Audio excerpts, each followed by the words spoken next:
My son-in-law drained my inheritance. He thought I wouldn't notice. That's what I heard him mutter, leaning against my kitchen doorway, a smirk playing on his lips. I froze, staring at him as the words sank in like ice in my chest. My inheritance, the money I had saved for decades, the security I had carefully built, was gone, or at least he thought it was. I didn't scream. I didn't cry. I simply smiled, calm on the surface, while a storm brewed inside me. He had underestimated me, assumed my age meant weakness, that my trust would blind me. But he was wrong. Dead wrong. And what I was about to do would make him regret ever thinking he could get away with it. Follow my story until the end and comment the city you're watching from, so I can see how far my story has reached. My name is Helen. I'm 68 years old, a retired nurse, and I've spent my life caring for others. From the moment I started working at the hospital straight out of nursing school, I poured my heart into helping patients, often staying late, skipping meals, and taking extra shifts just to make sure someone wasn't left alone when they needed care. I never did it for money. I did it because I believed in the value of compassion, in the idea that small acts of kindness could change lives. Over the years, I managed to save a modest inheritance. It wasn't flashy or ostentatious, but it was mine. Each dollar represented decades of hard work, patience, and sacrifices. It was supposed to be my safety net, something that could give me comfort in my later years and maybe even help my children if they truly needed it. I thought I had taught my family the value of responsibility, honesty, and trust. My daughter, Lisa, was bright and hardworking, someone I always admired. I believed I had raised her well. But I had underestimated how people close to you, could be tempted when opportunity and greed crossed their paths. I never imagined that the person closest to her, my own son-in-law, would see my savings not as a treasure to protect, but as something to exploit. And I certainly never imagined how far he would go, believing I wouldn't notice until it was too late. What he didn't know was that I had learned to read people, to notice small signs, to catch lies in the subtlest gestures. And when I discovered the truth, I knew my life, my peace, and my family's loyalty would all be tested like never before. Lisa, my daughter, had always been the heart of our family. From the moment she was born, she had a natural warmth that drew people in. She was kind, smart, and determined, a perfect balance of empathy and strength. I admired her, often thinking that she had inherited my sense of responsibility and my stubborn streak. But the people we love most can sometimes blind us to the truth. Her husband, Mark, however, was different. When he first came into our lives, he seemed charming, attentive, and polite.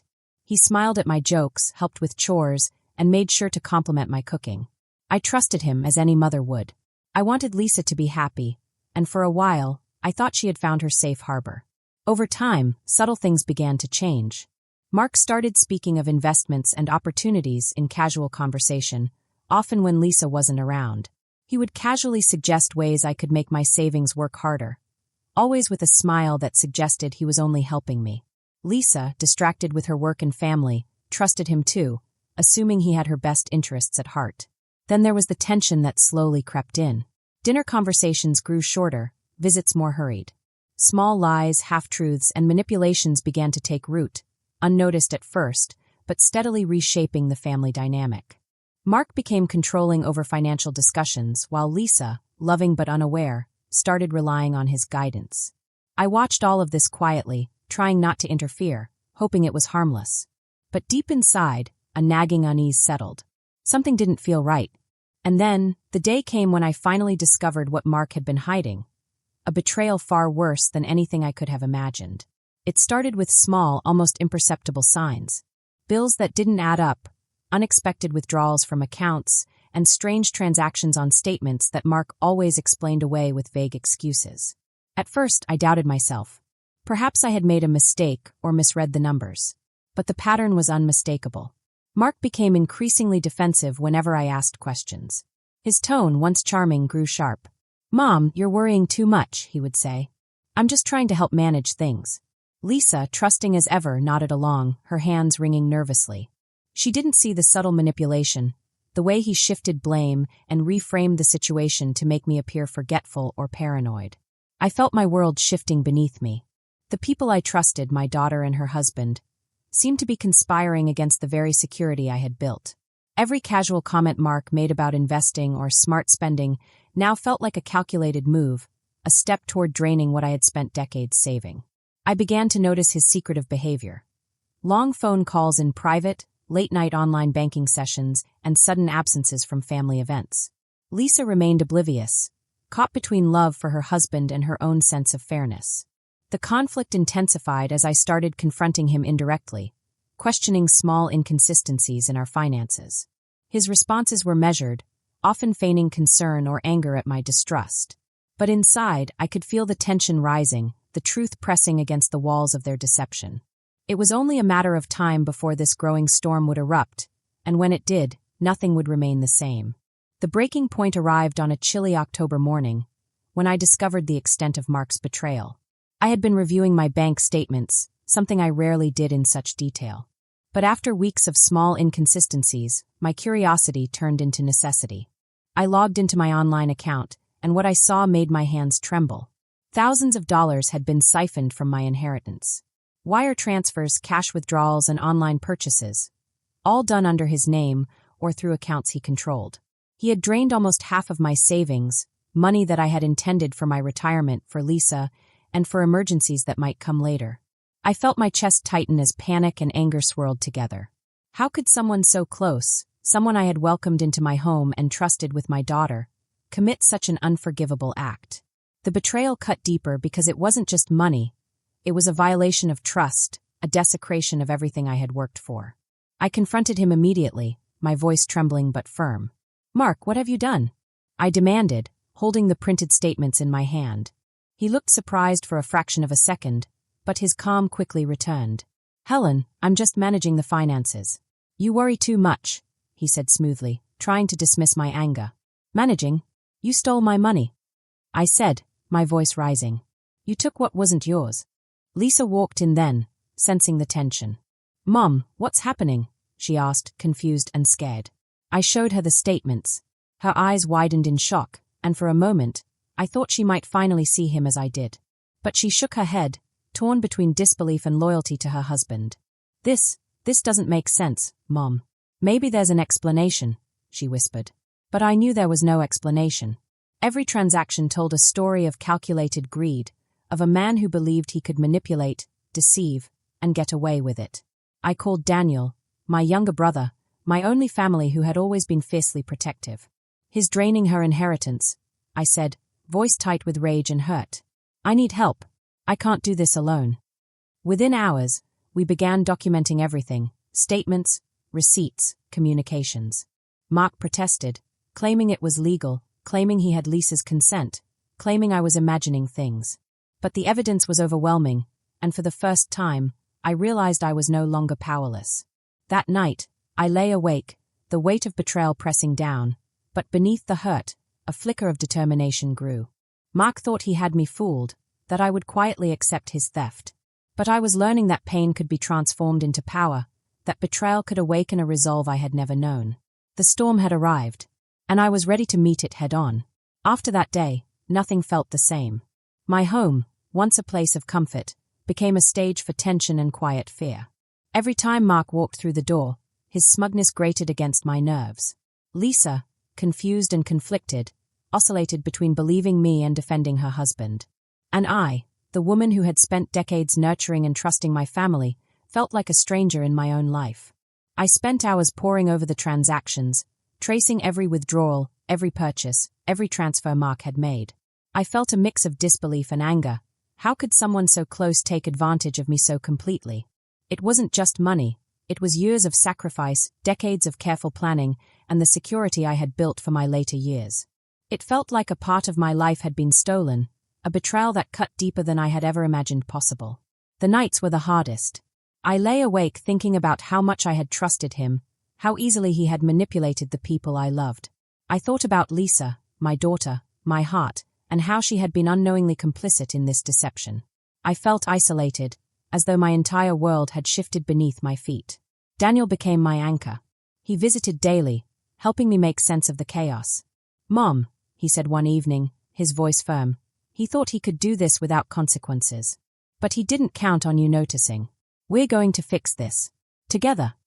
His words were a lifeline. Slowly, I realized that the fear, the anger, and the heartbreak could be channeled into action. I wasn't powerless. I could fight. I had always been resilient, but now my strength was tested in a way I hadn't anticipated. I began documenting everything: copies of statements, emails, text messages, and even the casual comments Mark made that hinted at his plans.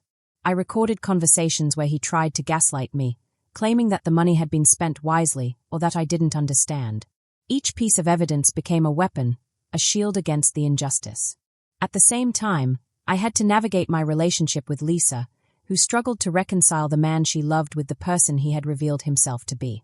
I spoke gently but firmly, trying to help her see the truth without alienating her completely. "Lisa," I said one night, "I know you love him, but you have to see what he's done. You have to protect yourself, and me, from further harm." The emotional toll was immense. I cried in secret, feeling the weight of betrayal, the ache of disappointment, and the fear of what might come next. But beneath the tears, determination grew. I had faced challenges before: illness, loss, heartbreak, but this was different. This was personal. This was about protecting my life, my dignity, and the future I had worked so hard to secure. And slowly, a plan began to form. I couldn't undo what Mark had already done, but I could stop him from taking more. I could reclaim what was mine. And I could ensure that Lisa understood the man she had married, before it was too late. The heartbreak remained, but now it was tempered with resolve. The betrayal had awakened something I hadn't realized I still possessed: the power to fight back, to reclaim my life, and to expose the truth. And I knew that when the moment came to confront Mark, nothing would hold me back. The days that followed the discovery of Mark's betrayal became a lesson in patience, strategy, and the quiet power of observation. At first, I felt trapped in a web of deceit, each thread carefully placed by someone I had welcomed into my life.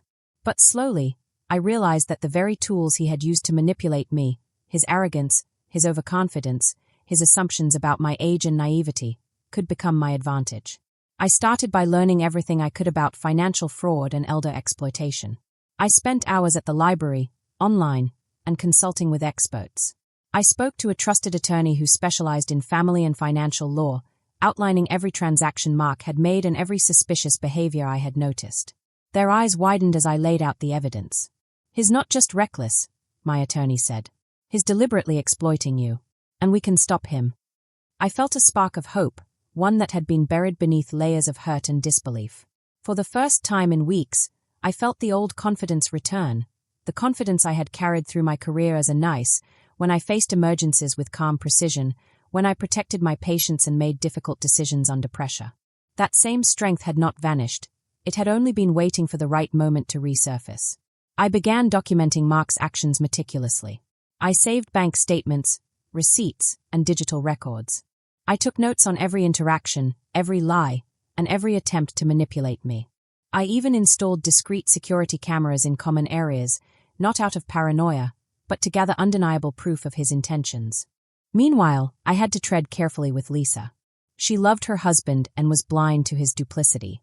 I approached her gently, sharing observations and asking questions in a way that didn't provoke immediate defensiveness. Slowly, cracks began to form in her perception. She noticed inconsistencies, small lies, and the subtle ways Mark manipulated the narrative to make himself appear responsible while I seemed forgetful. Daniel became my co-conspirator and protector. Together, we built a strategy, not out of vengeance, but to reclaim what was rightfully mine and to protect Lisa from being further deceived. Each step we took was calculated, every move measured to avoid unnecessary confrontation until the evidence was irrefutable. The turning point, however, came when I realized something profound. Fear was no longer an option. Mark had believed he could control me with intimidation and charm, but I had seen through his mask, and I refused to be governed by the anxiety he had cultivated. I was no longer the passive observer. I was the architect of my own defense. And in that moment, a sense of clarity emerged. I understood that strength was not only in the ability to fight, but in the courage to plan, to wait, and to execute with precision. I felt a quiet, unshakable confidence settle over me, the kind that comes from knowing you are right, that you are prepared, and that the person who underestimated you is about to face the consequences. The storm was coming, and I was ready. I realized that Mark had underestimated more than just me. He had underestimated the consequences of his own arrogance. He assumed that once he drained part of my inheritance, I would be too shocked, too emotionally drained, and too afraid to fight back. That assumption became the foundation of my plan. The first step was gathering irrefutable evidence. I contacted a trusted financial advisor who could trace the transactions and clearly document the misappropriations. Each record became a piece of armor, each signed statement a shield against his lies. I also discreetly recorded conversations with him. Every excuse, every feigned concern, every attempt to manipulate or gaslight me went straight into my evidence folder. Lisa remained unaware of the full scale, so I had to tread carefully. I couldn't confront Mark openly yet. It would risk tipping him off. Instead, I subtly guided her to notice inconsistencies. I asked pointed questions like, why did this withdrawal happen on that date? Or, does this purchase make sense? Her trust in Mark made her initially defensive, but her innate intelligence and love for truth gradually made her more perceptive. I began devising a legal strategy with my attorney. If Mark believed I was still hesitant, unsure, and too overwhelmed to act, he would continue operating freely. That was exactly what I wanted. I let him think he was untouchable, while I quietly prepared to reclaim everything. The twist in my plan was psychological as well as legal. I decided to exploit his overconfidence. Mark believed I would confront him emotionally, storming the house in anger, letting my feelings cloud my judgment. But I would remain calm, composed, and collected. The contrast would unnerve him and make him more likely to slip, to reveal the full extent of his deceit. Next, I set up a schedule. I documented everything daily, communicated regularly with my attorney, and gathered third-party witnesses who had noticed Mark's manipulations. I knew that a well-documented, unassailable case would leave him no room for excuses, and it would protect Lisa from further deception. I also began mentally preparing myself for the confrontation. It would not be simple. Mark was clever, manipulative, and persuasive. But I realized that his cleverness was predictable. He had patterns. He relied on charm and fear. And if I approached him strategically, with evidence and composure, I could not only reclaim my inheritance, but also expose the truth fully. Finally, I resolved something crucial. This fight was not just about money. It was about trust, respect, and protecting my daughter from further harm. If I succeeded, I would restore the balance in our family, reclaim what was mine, and prevent further betrayal. By the end of that week, the pieces were in place. Mark was confident, thinking he had already won. He had no idea the careful, precise plan had been unfolding right under his nose. The storm he had started was about to come crashing down, and I would be ready to meet it head-on. The day of the confrontation arrived quietly, almost innocuously. Mark believed the morning would be like any other. Calm, predictable, and under his control. But I had prepared meticulously, mentally rehearsing every word, anticipating every deflection and excuse. The documents were neatly organized, the recordings ready to play, and Daniel was waiting nearby, ready to support me if things escalated. I invited Lisa to sit with me in the living room. I didn't rush, I didn't accuse, I guided. Lisa, I want to go over some things with you. I began, holding the bank statements. I think there are questions that need answers. Mark entered, attempting his usual charm, smiling broadly as if nothing were wrong. What's this about? He asked, masking curiosity with feigned concern. This is about our finances, I said evenly, placing the documents on the coffee table. I've been reviewing statements, and I found discrepancies that I need explained. He leaned back in his chair, eyes narrowing slightly, realizing he was on the defensive. Helen, you don't understand, he began. I'm just managing things. I cut him off calmly but firmly. Managing?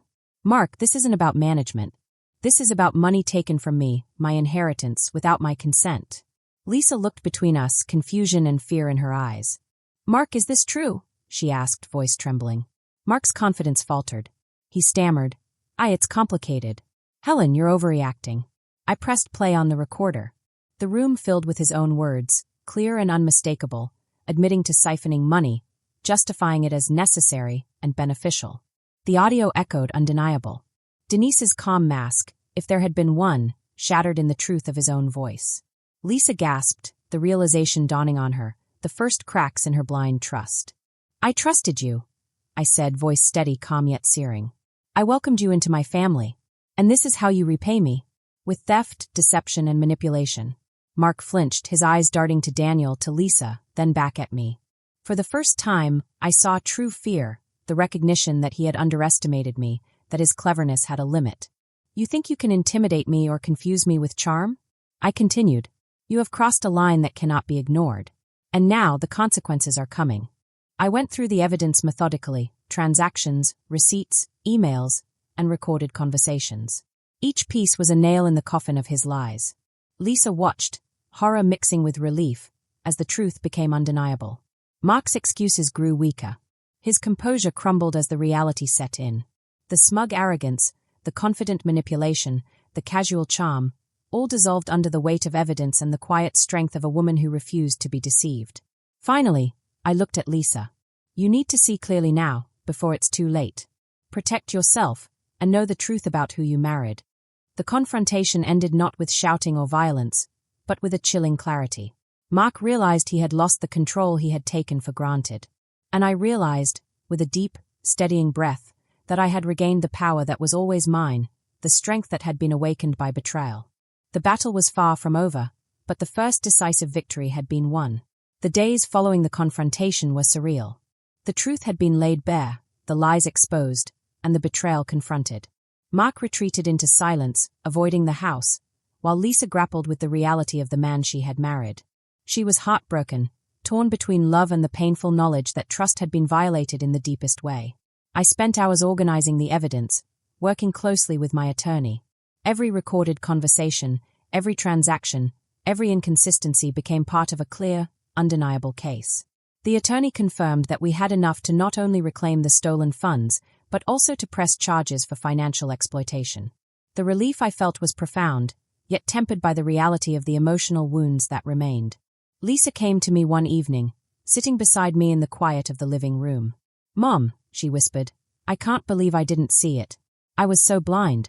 How did you know?" I took her hand gently. I trusted my instincts. And I had to. Sometimes love makes us blind, but the truth is always there if you look carefully. It's never too late to see it. Mark, facing mounting legal consequences, was finally held accountable. The stolen money was returned, along with interest and penalties. He had believed he could manipulate his way out of responsibility, but the law, backed by evidence, ensured he could not. The most profound revelation, however, was personal. I realized that the betrayal, as devastating as it had been, had awakened a strength within me I had forgotten. I had learned to fight not just for possessions, but for dignity, for justice, and for the truth. I had learned that resilience is born in the crucible of adversity, and that courage often appears in moments we least expect it. I reconnected with Lisa in a way I hadn't before. Our bond deepened, forged through shared pain and the triumph of truth. She understood now, fully, the importance of vigilance, integrity, and the quiet strength required to protect oneself and those you love. As the legal battles closed and life began to settle, I felt a profound sense of closure. The house felt like home again, filled with the quiet peace that comes when justice has been served and the past no longer holds power over you. And in that peace, I discovered a truth I would carry for the rest of my life: strength, integrity, and vigilance can overcome betrayal, no matter how close it comes to home. In the quiet that followed the storm, I often sit in my favorite chair by the window, reflecting on the journey I've endured. The betrayal, the fear, and the heartbreak all remain, but they are tempered now with lessons learned and strength regained. I have come to understand that the deepest wounds can also reveal the deepest reserves of courage. Mark's deception had shaken me to my core. He had believed that trust, once given, could be exploited without consequence. But what he did not account for was the quiet resilience that comes from a lifetime of facing challenges, making tough decisions, and surviving against odds that often seemed insurmountable. I discovered in myself a strength I hadn't realized I still possessed, a strength born from experience, vigilance, and an unyielding commitment to justice. Lisa, my daughter, also learned a hard lesson. Love can blind us, and trust can be misplaced, even with those closest to us. But the key is not to retreat from love or to become cynical. The key is to remain observant, to question when things don't feel right, and to act when truth demands action. Together, we rebuilt not only the financial security that was threatened but also the bond between us, strengthened by honesty and shared determination. I also realized that life is rarely just about the material things. Yes, the inheritance mattered, but what mattered more was the restoration of respect, the protection of dignity, and the affirmation that boundaries should never be violated without consequence. The battle was about asserting my right to stand for myself, even against those I loved, and to ensure that betrayal does not go unchecked. To anyone who hears my story, I offer this: you are never too old, too tired, or too trusting to protect yourself. Betrayal is painful, but it is also a call to awaken the strength within you. Document carefully, seek advice, and trust your instincts. Stand firm, even when it feels impossible. The courage to act is often the difference between losing everything and reclaiming your life. In the end, I emerged not just as a survivor of Mark's deception, but as a woman who recognized her own power. The inheritance was restored, but more importantly, I reclaimed my voice, my authority, and my peace. I learned that vigilance, courage, and resilience are not qualities reserved for youth. They are cultivated through experience and tempered in the fires of adversity. As I watch the sun set over the garden George and I planted years ago, I feel a quiet pride. The roses bloom stubbornly, defiantly, reminding me of the strength that can grow even after betrayal and heartbreak. Life may test us, and those we love may fail us, but our strength, our dignity, and our resolve remain ours to claim. And that is the moral of my story. Never underestimate yourself, never let betrayal silence you, and never forget that your courage is more enduring than anyone's deceit. I am Helen, and I fought for what was mine, and in doing so, I discovered the strength to protect not only my inheritance but the integrity of my life and the love I hold for those who are worthy of it.